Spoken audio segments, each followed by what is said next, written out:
Olá, sejam bem-vindos. Vamos lembrar o que faz um ponteiro. Um ponteiro, ele armazena um endereço de memória. E o que representa esse endereço de memória? Ele representa o endereço inicial de um espaço de memória aonde eu posso colocar algum valor. Legal? Então, ele é o endereço inicial de um espaço de memória. Joia.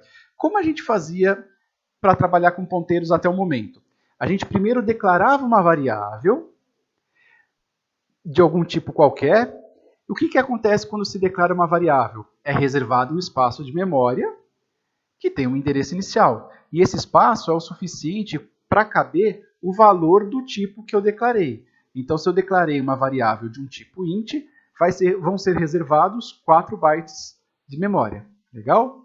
E aí o que eu fazia? Eu pegava o ponteiro e atribuía o endereço de uma variável para esse ponteiro. Então, se eu tenho uma variável int a, eu falava que o ponteiro recebe o endereço de a. Certo? Então, a gente estava usando o ponteiro até o momento para quê? Para manipular uma variável que a gente criou. Nesse vídeo, eu vou mostrar para vocês que a gente pode trabalhar com ponteiro sem precisar declarar uma variável. Joia? Então, vamos lá. Então, vamos lembrar primeiro como a gente estava usando o ponteiro até agora. A gente declarava uma variável qualquer, por exemplo, uma variável a do tipo int, e aí a gente declara o nosso ponteiro para int. Aí a gente diz que o ponteiro recebe o endereço de a. Muito bacana.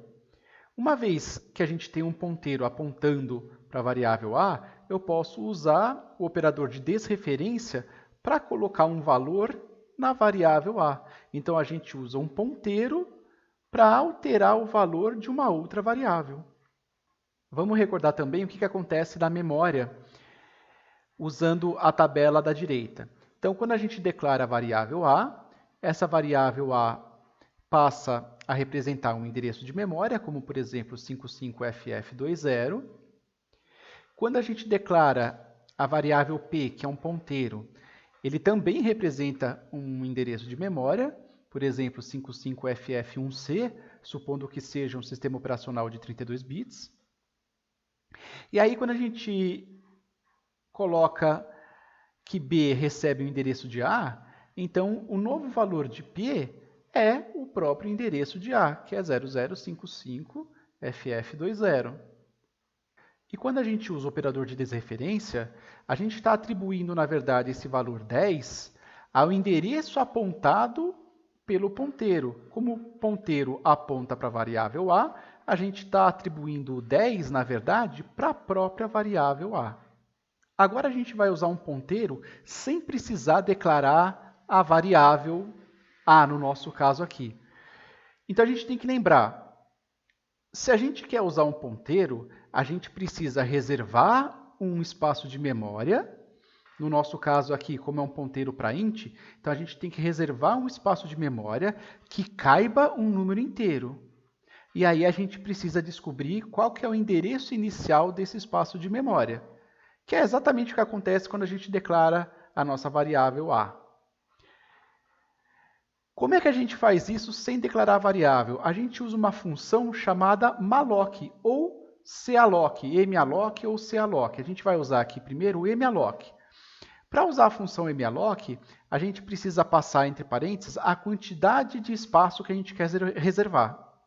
Então, quando é executada a função malloc, vai ser reservado um espaço de memória e essa função vai retornar o endereço inicial desse espaço de memória.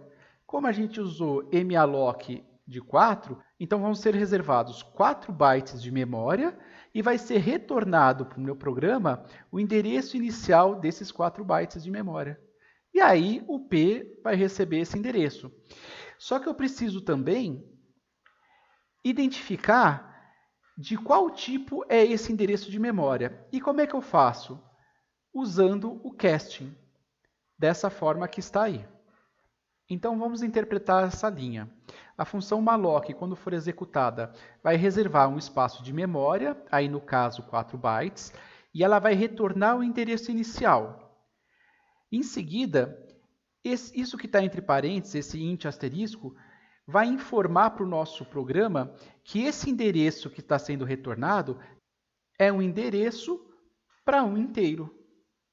Então, vamos ver o que acontece na memória usando a tabela do lado direito. Eu vou deixar a tabela anterior para a gente comparar. Quando a gente declara o nosso ponteiro, então, como a gente já sabe, é reservado o endereço de memória para esse ponteiro e o identificador desse endereço passa a ser P.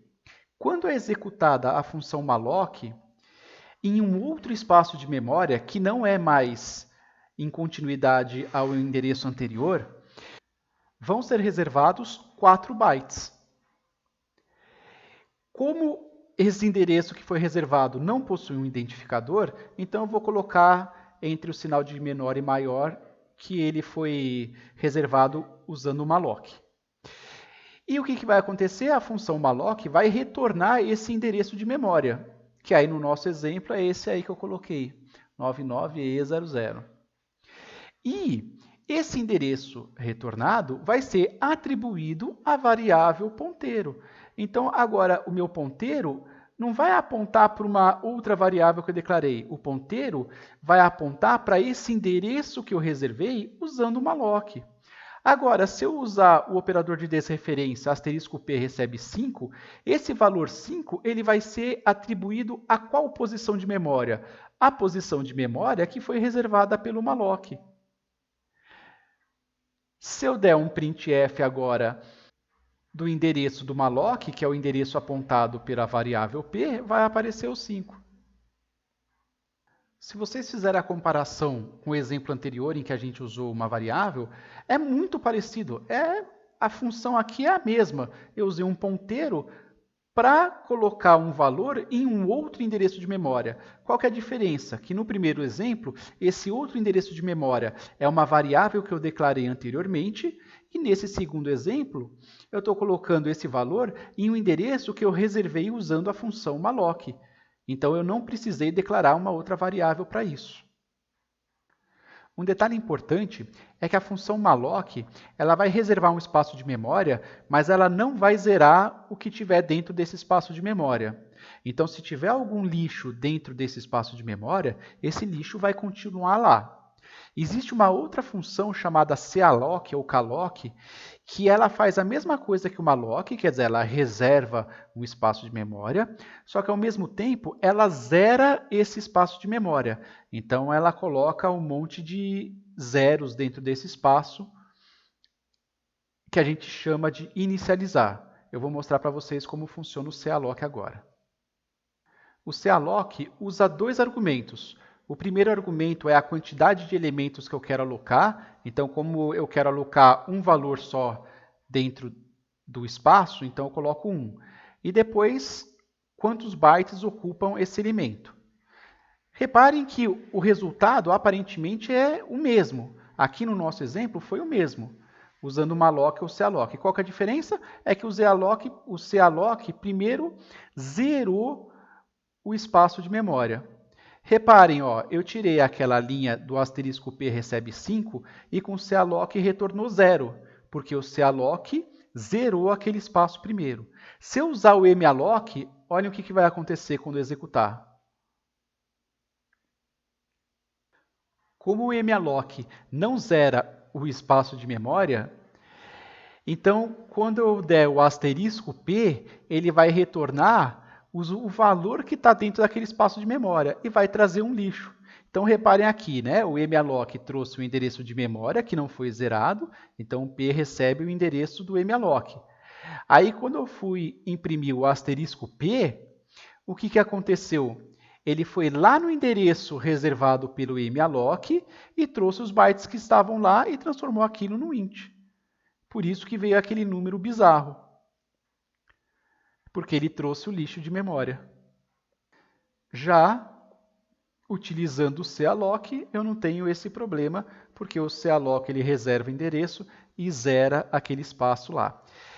O malloc ele tende a ser mais rápido, justamente porque ele não perde tempo zerando um espaço de memória.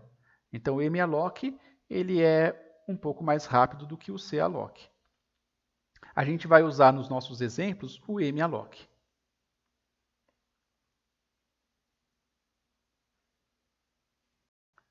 Esse tipo de alocação usando o malloc ou calloc, a gente chama de alocação dinâmica. Só tem mais um detalhe que é extremamente importante. Uma variável comum, uma variável local que a gente declare, vai reservar um espaço de memória. Quando a função dessa variável terminar de ser executada, esse espaço de memória vai ser liberado automaticamente. Mas, quando a gente usa o malloc para alocar um espaço de memória, esse espaço de memória ele não é liberado automaticamente. E isso pode ser um problema muito grande. Então, quando a gente usa o malloc ou o calloc, é importante que depois que esse espaço de memória for utilizado, a gente libere esse espaço. Como a gente faz para liberar o espaço? Free e o nome da variável, que é o nosso ponteiro aqui no caso. Quando a gente usa esse free, entre parênteses P aqui no caso, a gente está liberando o espaço apontado por P. Tudo bem? Se a gente esquecer de liberar o espaço, a gente pode ter o que a gente chama de vazamento de memória. Se o programa começar a usar muito malloc, ou calloc, e o programador esquecer de liberar o espaço, ele vai ocupando o espaço da memória. Uma hora pode acontecer da performance cair drasticamente. Ok? Um exemplo como esse, não é um grande problema a gente esquecer o free. Lembrando que, quando o programa terminar, o sistema operacional vai liberar o espaço de memória ocupado por aquele programa. O problema da gente esquecer o free é começar a ocupar muito espaço de memória enquanto a gente está executando o programa. Depois que o programa for executado, aí vai ser liberado pelo sistema operacional. Pelo menos os sistemas operacionais atuais, como Windows e Linux. Ok? Então é isso. Quando usar o malloc e o calloc, o malloc e o calloc, não esqueçam de liberar o espaço de memória depois que a variável for usada. Agora, a gente pode juntar aquilo que a gente aprendeu no vídeo anterior. Ao invés de eu colocar o número 4 aqui direto, eu posso mudar, eu posso colocar aqui dentro size of int.